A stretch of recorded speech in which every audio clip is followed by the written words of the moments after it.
Well, many are curious today about how the church and the state should relate to one another. This is particularly true in the age of COVID restrictions, but a number of other things that are occurring in culture. Depending on what side of the spectrum, of course, that the observer is on, they'll have to see the relationship of the church and state as too permissive and too cozy, or as too restrictive and too hostile. And every observer of whatever stripe will realize that today there is a change occurring between the relationship of the church and the state in the West, generally. Now, I've been given the task first of considering what the sort of historic Christian position is in relationship to the church and the state, and then how then the church ought to relate, how Christians ought to relate to their government. Looking at the first part, what the relationship between church and state should be sets the foundation for how we ought to respond. And I think every fan of Sid Meier's Civilization will recognize with fondness the voice of Star Trek's Leonard Nimoy, marking one of the player's most significant changes and developments. When a pop-up comes up and you hear him say, "There are two cities formed by two loves. The first, the city of God. The second, the city of man." This comes from St. Augustine's City of God, and shows us that their relationship between church and state should be a relationship between two neighboring or distinct political systems. Robert Barr argues that in this work, Augustine left to Western culture one of its most influential pieces of literature, philosophy, and theology, and it was a timely piece. The early 5th century, you see, had just seen the old political certainties collapse. In AD 410, the Visigoths had sacked the Vandals had sacked Rome, and things were not looking good. Refugees had fled from Italy into Africa, and they had come to the Christian leader of Hippo, the city in which Roman generals were making their last stand to protect civilization. And there they asked Augustine, how could this thing be? Is this not a Christian empire? Why is God not on our side? And Augustine's reaction was a very radical explanation. I'll give you a few more segments of the quote here. "These are the two loves. The first is holy, the second is foul. The first is social, the second is selfish. The first consults the common welfare for the sake of a celestial society. The second grasps at a selfish control of social affairs for the sake of arrogant domination. The first is submissive to God, the second tries to rival God." In the end of the day, one is just and the other is unjust. And in the ancient world, to speak of two cities, to speak of cities in this way, was to speak of the political order. All politics were based around cities. You were either a citizen of the city of Athens or ultimately a citizen of the city of Rome. In fact, our word civics comes from the Latin word for city, civitas. What Augustine is trying to do in the City of God is to show us that all political systems in this world are transitory, temporal. The Roman people had thought of Rome as the eternal city, and they couldn't conceive of how the world could go forward without Rome.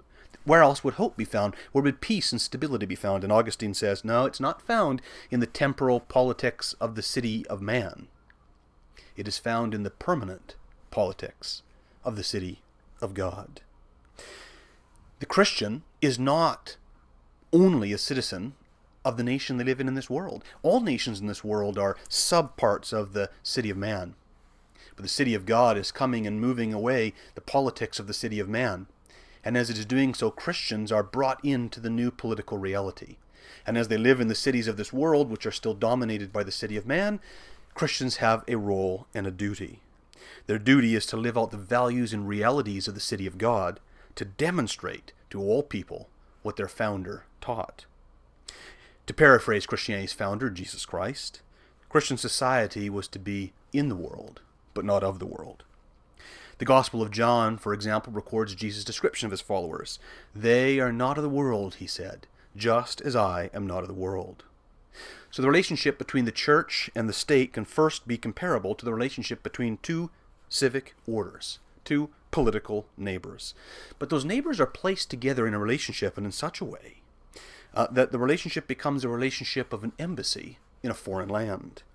3 centuries before Augustine wrote, another Roman citizen learned in the ways of Rome had adopted Christianity.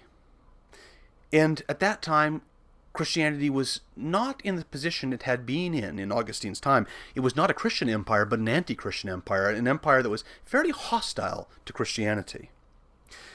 And the man that would become known as St. Paul wrote to Roman Christians living in a Roman colony, Philippi, in the midst of recently conquered Greek territory.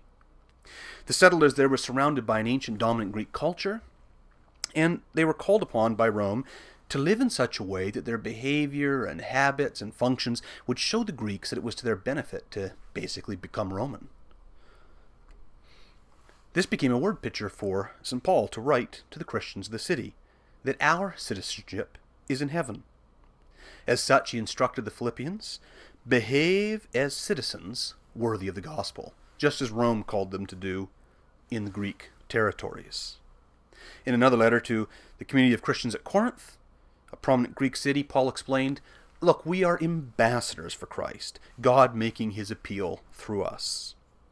So an image of a Roman colony in this territory, or the image of an embassy, are both apropos for the early Christian community. They saw themselves as representatives of the King of Kings, the Lord of Lords, or as Paul would call him, the Lord of Glory. And so the relationship of church and state is a relationship of two political societies. And in this world, the relationship is that of an embassy from the city of God to the cities that are dominated by the city of man.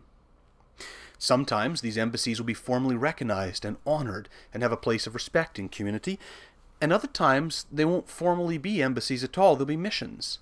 Missions that are suspected and looked at negatively by the society and in hostile, potentially very hostile territory. So not only are there two systems, and not only is it to be seen as an embassy, but it also might be that the relationship is that of migrants in a strange land.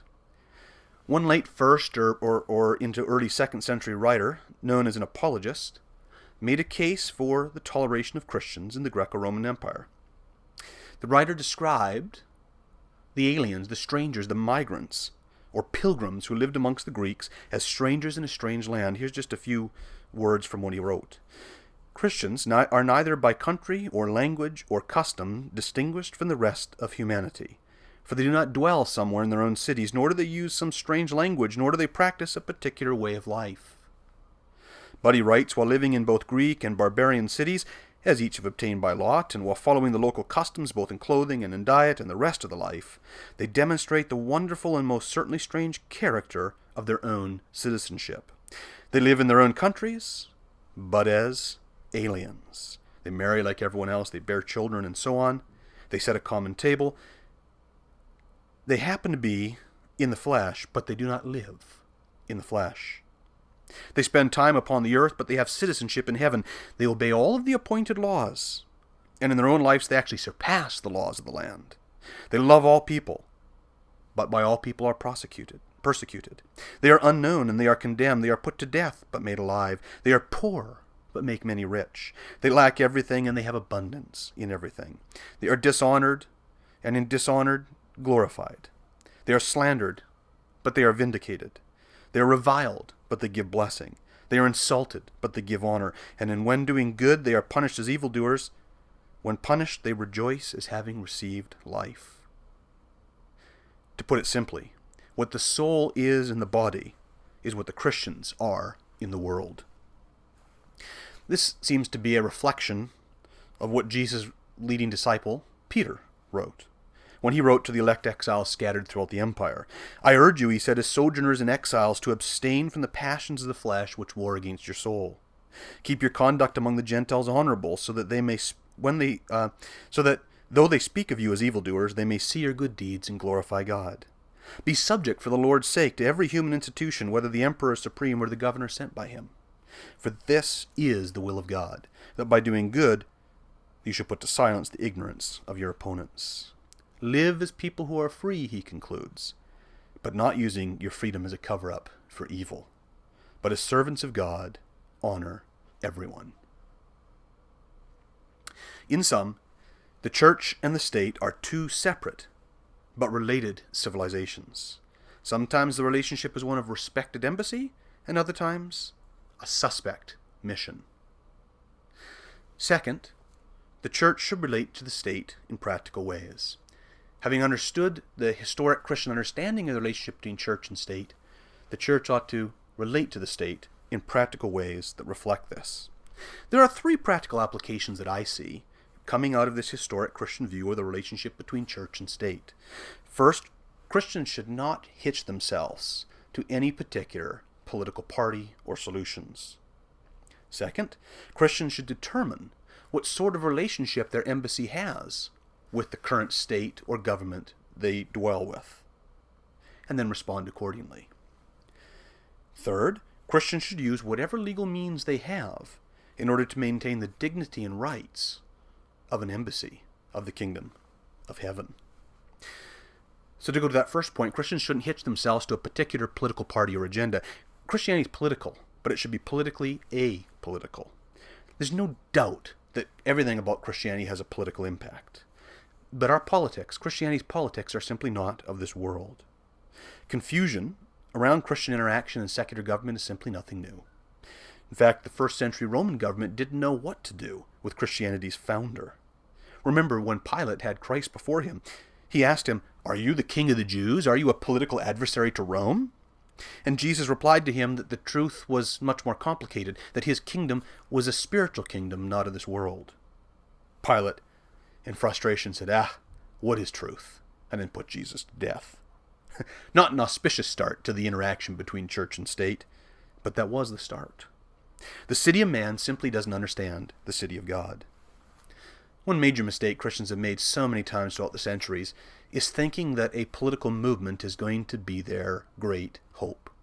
It doesn't matter what side of the spectrum it's on.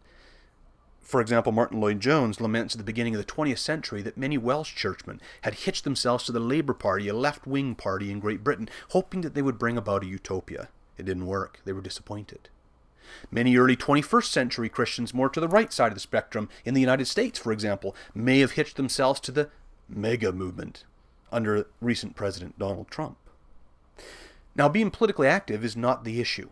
Certainly fine for Christians to be engaged in politics. In fact, they ought to. But, as Augustine pointed out, all of these systems, all of these politics are temporary. Temporary. The temporary systems of the city of man will never provide ultimate hope and help. That is left for the city of God. We cannot elect a pastor-in-chief and place our hope in a Christian nation. That's what was going on in the 5th century, and Augustine had to speak to the Christians about it. We need to think more radically. We need to look to our own resources. And today, as the church thinks about how to respond to the government, we need to start with ourselves. What can we do to take care of ourselves and to conduct our mission apart from and not relying on our government? That's our first step. Rod Dreher has written an interesting book called The Benedict Option, where he says this is going to become more and more necessary for Christians. That's a valuable resource to look up. So first, Christians should be politically apolitical. Secondly, Christians should understand the political times. There's an Old Testament Hebrew scripture which speaks of the men of Issachar as men who had understanding of the times, who knew what Israel ought to do. Christianity in the West has often enjoyed the benefit of being in a respected embassy. The state might not have always understood the church, but it often gave it a great deal of respect. However, during the 16th to 18th centuries, Reformation Christianity often experienced outright hostility from the state and became a suspected or hated mission.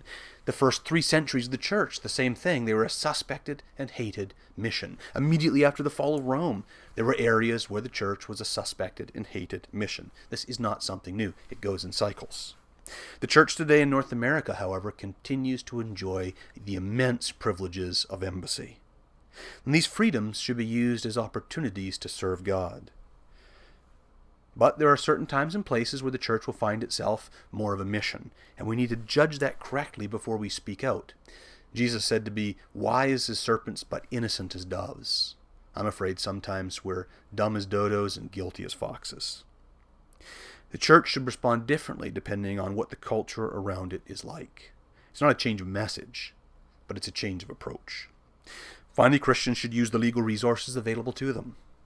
While Christians, whenever it depends on them, should be at peace with all and aspire to live quiet lives minding their own businesses, You cannot simply allow the kingdom of heaven to be assaulted and insulted. Ambassadors in every political mission, even those in a relatively hostile culture, can and often must assert their rights for the glory of the home nation. In this, Jesus is himself again the example. When being judged before Pontius Pilate, he wasn't rude and obnoxious, but he did not acknowledge Pilate as supreme. He noted, "You would have no authority over me at all unless it was given to you from above."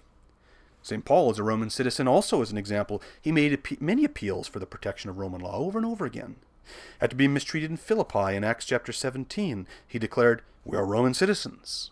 And this led the magistrates to apologize to him. Before the court of Felix in Alexandria in Acts 24, he followed the rules of the court, saying, "Knowing that for many years you have been a judge over this nation, I cheerfully make my defense." He trusted the courts. Finally, in Acts 25, when it looked like he was not getting a just hearing, he made an appeal from the lower court to a higher court. "I appeal to Caesar." And he told the Philippians he expected to find justice at this highest court. So Paul used the rights that he had as a Roman citizen. He trusted the courts, and he appealed when he didn't get a just response. Many apologists in the early church took up Paul's example and approach. One of my personal favorites, is Athenagoras of Athens. He wrote to the Emperor Marcus Aurelius in very winsome and polite terms, and he appealed this way: "In your empire, greatest of sovereigns, different nations have different customs and laws, and no one is hindered by law or fear of punishment from following his ancestral usages, however ridiculous these may be. Individuals live in and the possession of equal rights. But for us who are called Christians, you have not in a like manner cared. But although we commit no wrong, nay, as it will appear in the sequel of this discourse, are of all men most piously and righteously disposed towards the deity and towards your government. You allow us to be harassed, plundered, and persecuted, the multitude making war upon us for our name alone. We venture, therefore, to lay a statement of our case before you." It's a civil rights case, an appeal for a minority to be protected from the majority. From these three principles, then, that Christianity is politically apolitical, that Christians should read the political society in which they are in correctly and respond differently, and Christians should use whatever legal means they have, I come to this conclusion. Christians should do everything in their power to appear winsome and good. That means in this day, going out of our way to follow regulations and expectations of the state, even when we don't like them. Christians should do everything in our power to witness to the gospel, even if sometimes that means having to violate unjust regulations and expectations of the state and society in which they live in. But they should do everything they can to win over the laws of that state for their protection, and appeal to those laws for the sake of the gospel. One key way we can do that today is by speaking to our governments. Those that have great concerns about regulations and shutdowns and lockdowns right now should reach out to their local chief ministers of health, their local member of parliament federally, provincially their local MLA or MPP or MNA, depending on what province you're living in, the local city and municipal authorities. Most of these people are very responsive to polite writing, much like Athenagoras of Athens did when he wrote out, "You're very just. Justice is done in this land, and we are making an appeal to have equal treatment, the same kind of treatment as everybody else." I think if we understand the historic Christian position that the church and the state are two different neighboring political systems, and that the church lives in the world as citizens of the kingdom of heaven amongst nations that are under the citizenship, the reputation of the city of man, the church should see itself as a mission or as an embassy that is there to win people over to heaven's way of life. In so doing, and reading that correctly, we can live in this world as politically apolitical in our local systems, as reading the way the direction is going correctly, and as winning over the laws and claiming our rights as ambassadors of the kingdom of heaven. And in this way, the church will have opportunities for the gospel and honor God and protect those who are most vulnerable among us. Thank you. So we're here to talk about the historical foundations for church and state relations. Now, Chad, you gave a little bit of a talk on this, and I'm curious if you could maybe give a little bit of a summary of the city of God and the city of man. And from there, we'll have a discussion about it because it's a fascinating topic, deep in Christian history and in political thought. So go ahead. Yeah, so Augustine, the author, is one of the greatest thinkers in the ancient world. And basically, the circumstances they were in was a massive collapse of civilization and everything that everyone had understood. There was a barbarian invasion into Rome, and refugees had fled to Italy.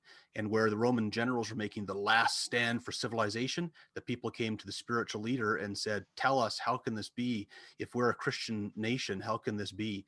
And Augustine had to address that. So he basically just tells people that they're confused when they tie their sense of Christian community into the temporary political nations of this world and not into the eternal kingdom of God. That's the fundamental thing. And then he says there are two cities born of two loves, one the love of God, one the love of man, one the love of selfishness, one the love of justice, et cetera, et cetera, et cetera. And so he tells us to focus on the eternal, permanent, divine kingdom rather than the temporary, transient, fading kingdom. So then, okay, let me think about this kind of abstract. So we have these two kingdoms characterized by two sorts of love. But we're all Christians, right? So, or maybe we're not all, but we in particular are. So, what does that mean for us to be living in the city of man right now? Like, how can we live, love our neighbor, and yet Yeah. be characterized by not necessarily the love of man, right? What does that look like? Well, yeah, and I think that gets into Jesus' words that we're to be in the world, but not of the world. And I categorize it as being politically apolitical. Christianity is vitally political, has a huge impact, and we impact to love our neighbor and we impact society, but we don't put our confidence in particular politics. I think like the beginning of the 20th century, when Martin Lloyd Jones complained that Welsh Christians put their hope in the Labour Party to bring about a utopia. And we can think about the early part of the 21st century when the other side of the spectrum, Christians put their hope perhaps in the Donald Trump presidency of the United States or something to sort of restore and help Christian fortunes. And in either case, people could get tied up into relying on the government for their salvation and hope rather than resting in the kingdom of God. Well, it is fascinating that we live kind of in these two overlapping worlds, and we're struck with these different realities. It reminded me of Martin Lloyd Jones because he also talks about Christians in a certain way being too wrapped up into sort of political change. But his point isn't that political change is bad, nor Right. that pursuing justice is bad. But what his point is that by means of preaching the gospel, focusing on that main thing, society does in fact change as an effect of it. So it's kind of this gospel-centered approach. And yet both of you are lawyers. Both of you are those who are alive and working in the civic realm of our Canadian society. So like, okay, let's say you are a Christian. Chris, for example, like why are you in the civic realm? Why are you serving as a lawyer? How do you find value in this kind of city that you live in? Yeah, that's an interesting one. I mean, for me, it comes down to I think that's the gifting that God has given me, and I became convinced, when I was in university, that that was a way that I could serve God and serve the church was in that realm. And so I've always very much walked into it with this mindset of I'm not just a lawyer who happens to be a Christian. I'm a Christian lawyer, and as that has gone on, I've tried to also aspire to become a Christian legal scholar as well.